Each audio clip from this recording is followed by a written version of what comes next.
જો તમને આ વિડીયો પસંદ આવે તો લાઈક કરજો અને વિડીયો કેવો લાગ્યો તે કોમેન્ટમાં જણાવજો.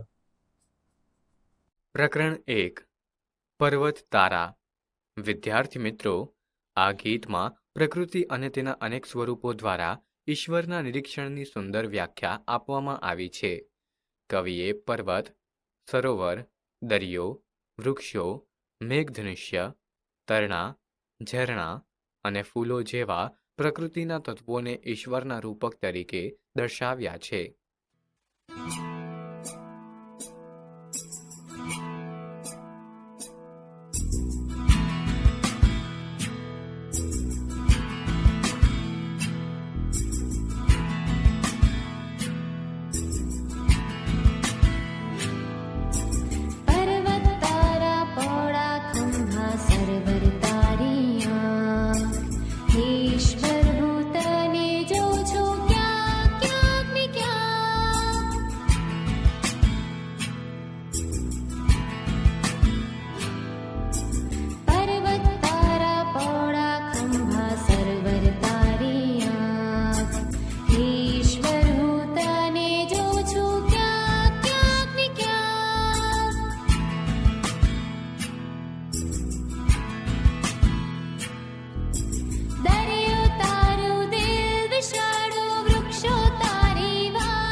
સારાંશ. આ કવિતામાં કવિ પ્રકૃતિના વિવિધ તત્વોમાં ઈશ્વરની ઉપસ્થિતિ અને તેના સુંદર સ્વરૂપને વ્યક્ત કરે છે. કવિએ પર્વતને ઈશ્વરના પહોળા ખંભા, સરોવરને તેની આંખ અને દરિયાને તેનું વિશાળ હૃદય તરીકે દર્શાવ્યા છે. મેઘધનુષ્યના રંગોમાં ઈશ્વરને રમતા દર્શાવ્યા છે અને ઝરણાના સંગીતમાં પણ કવિ ઈશ્વરની હાજરી અનુભવે છે. તણખાના તારણહારો અને ઝરણાના નાદમાં પણ કવિ ઈશ્વરને અનુભવે છે.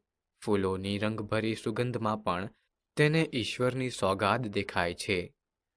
જંગલના સિંહ, વાઘ, કોયલ અને પતંગિયા તેમજ આકાશના સૂર્ય, ચંદ્ર અને તારાઓમાં પણ કવિને ઈશ્વરની અનુભૂતિ થાય છે. મોરના પીછાના રંગો અને સંગીત તેમજ અજવાળાના કાંઠા વચ્ચે વહેતી અંધારાની નદીમાં પણ કવિ ઈશ્વરની હાજરીનો અનુભવ કરે છે. અંતે કવિ પ્રકૃતિના સૌંદર્ય અને તેની વિવિધતામાં ઈશ્વરનો અનુભવ કરાવે છે. આ કવિતા પ્રકૃતિના વિવિધ સ્વરૂપોમાં છુપાયેલ ઈશ્વરની મહાનતા અને તેની સર્વવ્યાપકતાને સુંદર રીતે વર્ણવે છે.